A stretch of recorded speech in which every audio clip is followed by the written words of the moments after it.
நான் C Joseph Vijay எனும் நான்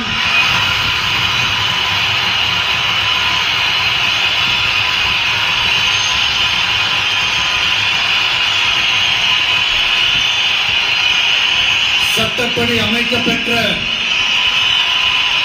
இந்திய அரசியல் அமைப்பின்பால் உண்மையான நம்பிக்கையும் மாறா பற்றும் கொண்டிருப்பேன் என்றும்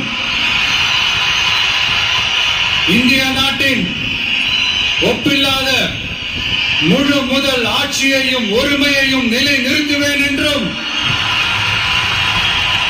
தமிழ்நாட்டு அரசின் முதலமைச்சராக உண்மையாகவும் உளச்சான்றின்படியும் என் கடமைகளை நிறைவேற்றுவேன் என்றும்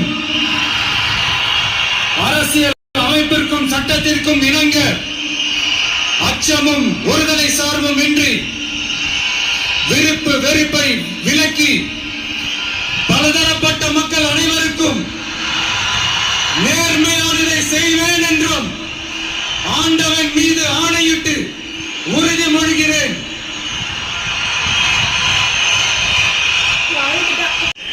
No.